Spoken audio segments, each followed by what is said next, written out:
आजपर्यंत मी शेतकरी हितासंबंधी आणि गोकुळविषयीचे प्रश्न विचारले आहे. शौमिका महाडिक.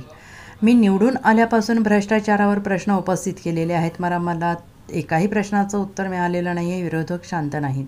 आजपर्यंत मी शेतकरी हितासंबंधित आणि गोकुळविषयीच प्रश्न विचारले आहेत. मी माझा विषय सोडून भरकटत नाही. सत्ताधारी मात्र नेहमी व्यक्तिगत टीका करतात. कारवाई मी थांबवली, परंतु मला गोकुळ बरखास्त करण्यात इंटरेस्ट नाही.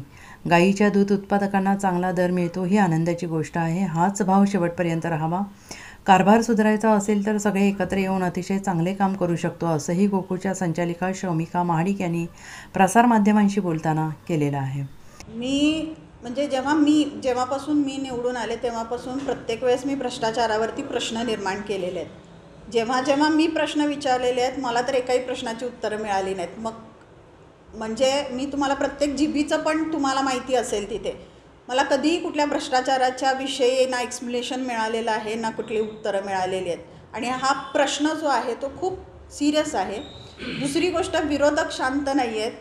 मी बोलू शकते, पण आत्ता मी शांत एवढ्यासाठी राहिलेले की प्रत्येक वेळेस जेव्हा मी आरोप करते एखादा किंवा मी एक्सप्लेनेशन मागते तेव्हा उलटं ते आमच्यावरती टाकलं जातं आणि एकच विषय बोलला जातो, ह्यांचे टँकर बंद झाले, ह्यांची सत्ता गेली म्हणून यांना दुखतं आहे.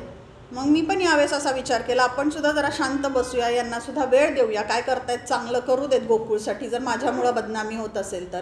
कारण आजपर्यंत जे मी प्रश्न विचारले ते मी शेतकरी हिताचेच विचारले आणि गोकुळ संबंधितच विचारलेले आहेत. आजपर्यंत मी विषय सोडून कुठंही भरकटलेले नाही आहे. विषय सोडून मी कुठलेही व्यक्तिगत प्रश्न विचारलेले नाही आहेत. पण सत्ताधाऱ्यांच्याकडनं कायम आमच्यावरती व्यक्तिगत टीका होते. त्यांना गोकुळचा प्रश्न विचारला तरी ते कायम व्यक्तिगत टीका करतात.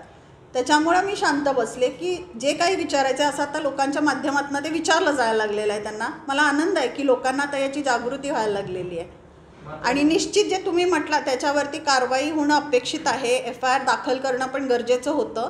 आणि त्यांनी एका कंपनीकडनं 35 लाख रुपये भरून घेतल्याचं मला सांगितलेलं आहे. चेअरमननीसुद्धा सांगितलेलं आहे की आम्ही दंड आकारलेला आहे.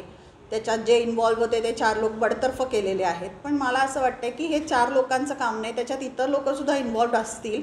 आणि जे काही असेल, मी म्हणते एक संस्था नाही, ज्या संस्था इन्व्हॉल्व असतील मग त्या कोणाच्याही असू देत, सगळ्यांची चौकशी झाली पाहिजे. आणि गोकुळने आता समोर येऊन म्हटलं पाहिजे की आमची चौकशी करा किंवा आम्ही चौकशीला सामोरं जायला तयार आहे.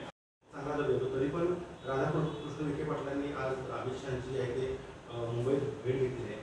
जे दर आहेत ते नाही, गाईच्या उत्पादकांना दर मिळतो ही चांगलीच गोष्ट आहे, आनंदाची आहे. आणि म्हशीच्या उत्पादकांना सुद्धा दर चांगला मिळावा ही अपेक्षा आहे, जेणेकरून तो दर शेवटपर्यंत शेतकऱ्यापर्यंत जात असेल तर स्वागत आहे या सगळ्या गोष्टीचं.